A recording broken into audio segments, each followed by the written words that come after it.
Зачем маме ты ее отдаешь? Ее сейчас только что на горшок ставила, она не захотела, да, она опять за тобой пришла. Потом ты ее на кухню отнес, она опять за тобой. Потом на шкаф поставила, она опять за тобой.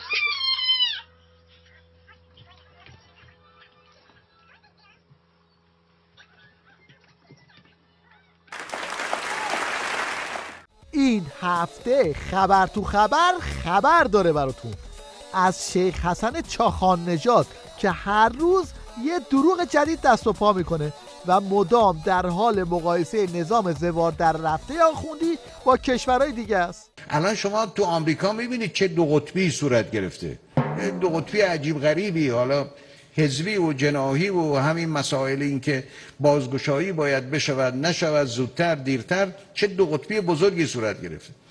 الحمدلله تو کشور ما این دو قطبی ها صورت نگرفت و کارها به خوبی و حساب شده انجام گرفت. این خالی بندی های شیخ فری یه چیزی تو این مایه هاست. فقط کافیه زاویه دوربین رو تغییر بدید تا همه چیز برملا بشه. No, pasamos riquísimo. Johnny, ¿qué hubo pues? ¿A qué lo mandé a lavar los platos? ¿Qué es lo que está haciendo ahí sentado como un tonto? البته وضعیت نظام طوریه که خالی بندی های شیخ فری زیاد عمر نمیکنه و باند رقیب وضعیت دو قطبی نظام رو لو میده. به عنوان مثال این خرچنگ ولایت اینجوری به شیخ فری تیکه میندازه. کاسبان تحریم، کاسبان کرونا، کی میخواید این حرفا رو کنار بگذارید؟ الان وقت این حرف هاست. این شما و این اعتراف پسر اکبر کوسه به پنهانکاری در رابطه با آمار قربانیان کرونا. شما یه خواسته ای داشتین و اونا قبول نکردن. این که به تفکیک آمار رو اعلام کنن، آمار تهران. بهتون دادن آمار. کجا میدونید ندادن؟ برای اینکه خودشون اعلام کردن نمیدن. نه اینکه علنی اعلام نکردن معنیش نداده باشن که.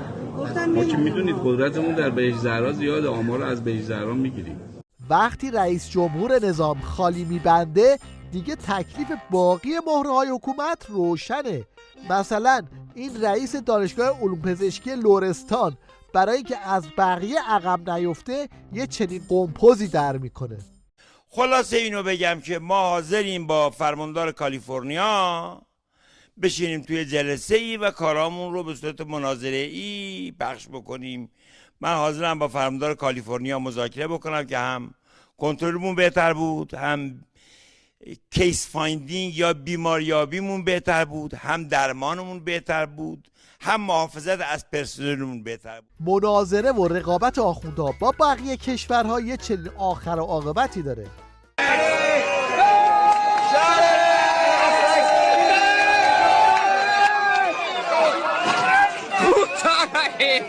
در شرایطی که عالم و آدم میدونن کرونا از طریق طلبه های چینی وارد قم شد، این معاون کله کرونایی وزارت بهداشت زده تو خط لاپوشانی و داره دست و پا میزنه که یه جوری چین و طلبه هاش رو در ببره. من این رو بگم که رسما مطالعات ما هیچ ارتباطی با طلاب چینی رو نشون نداد، با اینکه خیلی بررسی کردیم. بالاخره همه کشورها هم اول میرفتن به طرف چین. نه، طلاب جامعه المصطفی هیچ مشکلی نداشتن. خود استان قم که معروف شد، ما در حال بررسی کماکان هستیم. بعضی از استانهای دیگه ما هم همزمان با قم مبتلا شدن و موارد اولشون اعزامی از قم نبود. یکی دیگه از اقدامات آخوندها برای فرار به جلو خبر مثبت شدن بورس بود که تیویلیش هم حسابی بادش زد. 16مین صعود متوالی بورس تهران، شاخص کل بورس با بیش از 25,000 واحد افزایش به ارتفاع جدید 846,000 واحد صعود کرد. با این حساب رشدش این هم یک تصویر گویا از مثبت شدن بورس در نظام ولایت و عواقبش.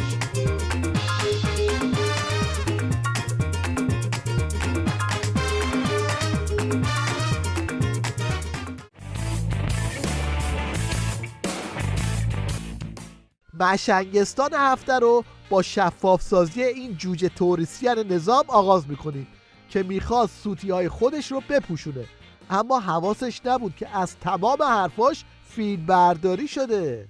آقا رائفی پور گفته نمیدونم توی اربعین از جورابا نمک میگیرن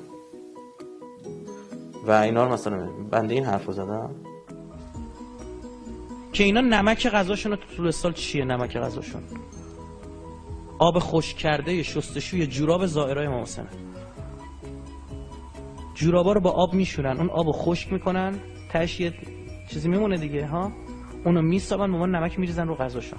که کلیپ دیدی رائفی پور گفتن نمیدونم شلوار جین جنه، رائفی پور گفتن نمیدونم اینا نمیدونم چیه.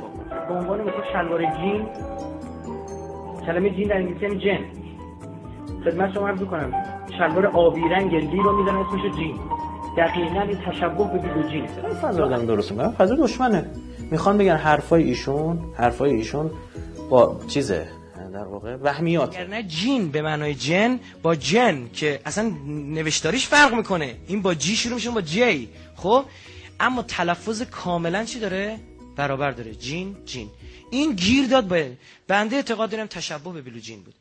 اگه فکر میکنید عظما معجزه‌ای نداشته سخت در اشتباهید.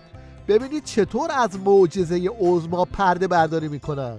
یکی از علمای بزرگ خدا رحمت کنه مرحوم آیت الله سید حسن موسوی آدریونی در قم بودن. ایشون میگفتن که ما به این نتیجه رسیدیم که آقای خامنه‌ای معجزه هم دارن، نه تنها ایشون رهبران آیت الله معجزه هم دارن. ما خیلی تعجب میکنیم چون میدونستیم ایشون اساسا یه آدم ضد انقلابه. گفتیم خب حضرت آقا منظورتون چه معجزه‌ای دارن؟ میگم معجزه ایشون اینه که دیگران درس خوندن ایشون آیت الله شدن.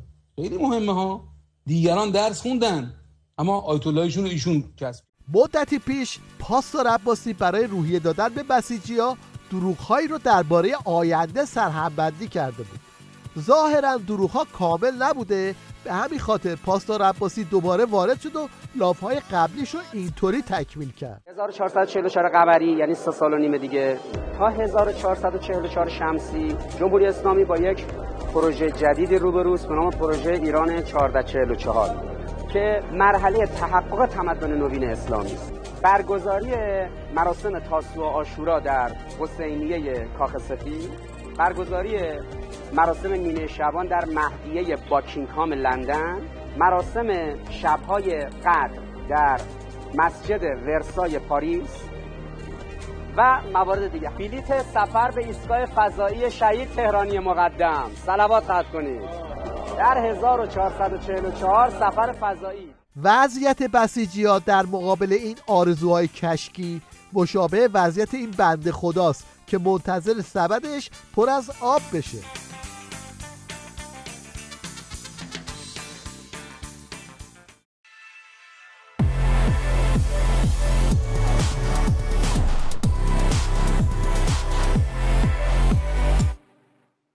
با وجودی که ماهاست از میرزا قاسمی شدن پاسدار سلیمانی میگذره، اما آخوندها همچنان در حال تولید قصه و داستان دوغکی هستند و هر بار یه ماجرایی سرهمبندی میکنن. توجهتون رو به جدیدترین نمونهش جلب میکنیم. مسئول دفتر نمایندگی ما در کرمان گفت که حالا همون سر قبل گفت چند روز پیش که این چون حاج قاسم خودش گفته بود مرا کجا دفن کنید، قبر رو که میکندیم، بعد اون شهید عزیزی که ایشون گفت بود مرا در جوار او دفن کنید، این قبر که میکندیم فرو ریخت، دیواره قبر او فرو ریخت. ایشون گفت من رفتم اون تو قبر، دستمو دراز کردم تو قبر این شهید، دیدم عجب پلاستیک سالمه، گفتم چای پلاستیکه، بعد دستمو بیشتر بردم دیدم کفنه هم سالمه، بدن سالم. اصلا من اون روز وقتی ایشون رو برام گفت دیگه اصلا میگه چرا حاج قاسم اینقدر به این شهید عشق می‌ورزی. حالا که تا اینجا اومدیم یه نگاهی هم به تازه ترین محصول بسیجیان مشنگ در عرصه جنگ نر بندازیم که خوندن یک رپ برای به درک واصل شدن قاسم سلیمانیه.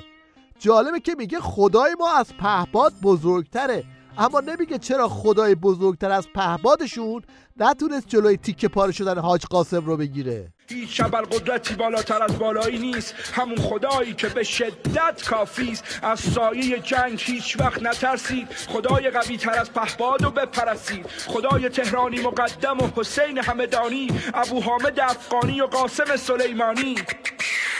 مسجد الاقصی، مغرب و عشا، به امامت آقا یه روز نماز میخونیم. مشنگستان رو با نقل خاطره ای از امام گور به گوری توسط بزبز قندی به پایان میبریم. میگه وقتی بود که امام تو دوره ما، نسل ما قبل از انقلاب، میگفتن آقا مصطفی رفته پنکه گرفته برای امام تو نجف، گرمای نجف 50 درجه نجف، امام گفته میخوای منو جهنمی کنی؟ گفتم آقا مگه پنکه آدمو جهنمی میکنه؟ میگه تا وقتی مردم همه پنکه تو خونه‌شون نیست و طلبه ها پنکه ندارن، من اجازه نمیدم پنکه بیاری تو خونه من. این بود که عاشق امام شد نسل ما. گفت آقا اصلا من نظریه ولایت فقیه تو نمیخوام بدونم، جمال خودت عشق است. خیلی خری.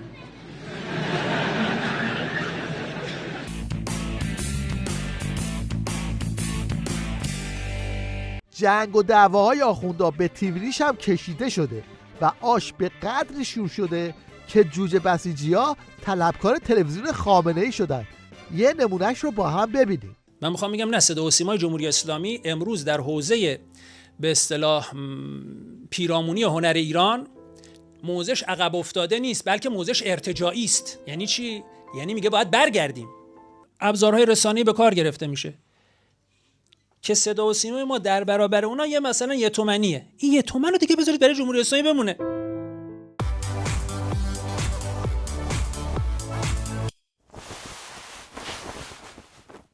در پایان با راننده تاکسی همراه بشیم که شیوه خاصی برای مسافرکشی داره. این شیوه متفاوت رو خودتون ملاحظه کنید. به نام خدا، بهروز لطفی هستم، ابوخیلی، بچه جاده دریا.